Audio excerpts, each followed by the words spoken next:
Hello दोस्तों, नमस्कार। Master technician channel में आपका बहुत बहुत स्वागत है। हमारे पिछले वीडियो में देखा था कि इस टाइप के ईसीयू में इंजन को स्टार्ट करने के लिए कौन से कनेक्शन की ज़रूरत होती है। अब इस वीडियो में इंजन ओवरहीट होता है तभी हमें इलेक्ट्रिकल कनेक्शन क्या क्या देखना होगा इसके बारे में जानकारी लेंगे। ये जानकारी सिर्फ EDC 17C55 ये वाला जो ECU है जो गाड़ियों में लगा हुआ है वही गाड़ियों में इस तरह ही चेक कर सकते हैं।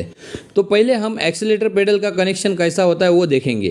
एक्सीलेटर पेडल सेंसर के बारे में भी हमने बताया हुआ है, उसकी लिंक नीचे डिस्क्रिप्शन में और ऊपर आई बटन में दी गई है, आप ज़रूर देखना। एक्सीलेटर पेडल के लिए जाने वाला वायर के पिन का डिटेल्स जानते हैं।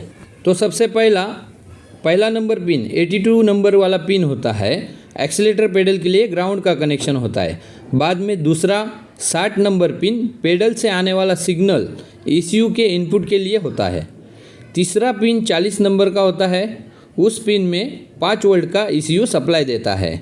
ये हो गया APP1 का। और APP2 के लिए चौथा कनेक्शन 83 पिन नंबर से निकलता है, ECU से वो ग्राउंड भेजता है एक्सीलेटर पेडल के लिए। बाद में आता है पाँचवा पिन, वो 61 नंबर के पिन से ECU एक्सीलेटर पेडल से सिग्नल लेता है।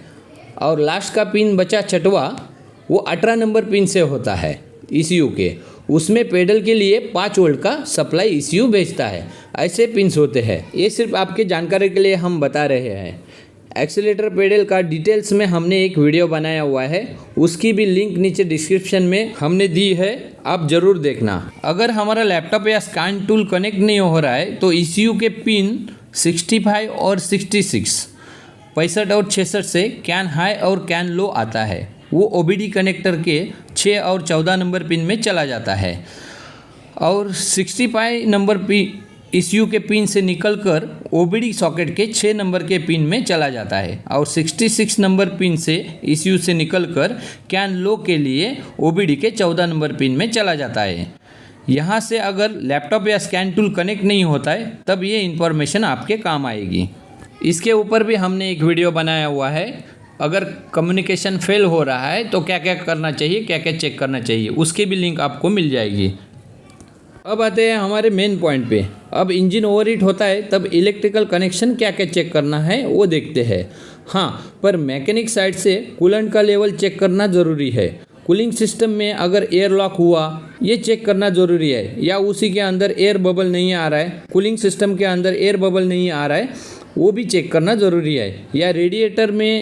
या रेडिएटर के अंदर के ट्यूब के अंदर चोक तो नहीं हुआ है, वो भी देखना ज़रूरी है।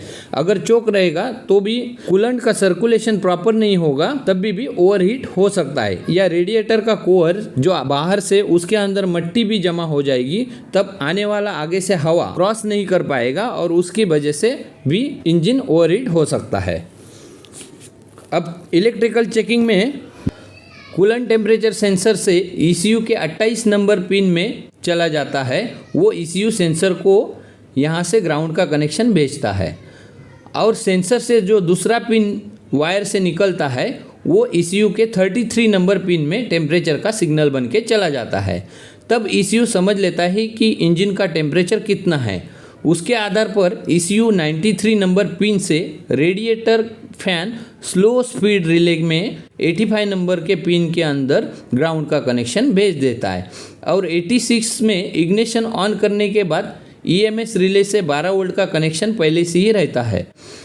वैसे ही रिले के 30 नंबर पिन में भी डायरेक्ट करंट 12 वोल्ट का सप्लाई रहता है। तब रिले एनर्जाइज होके रेडिएटर के स्लो स्पीड फैन के कनेक्शन को भेजता है और स्लो स्पीड फैन चालू होता है। वैसे ही हाई स्पीड रिले का कनेक्शन होता है, तो ECU के 72 नंबर पिन से हाई स्पीड रिले को ग्राउंड का कनेक्शन रहता है।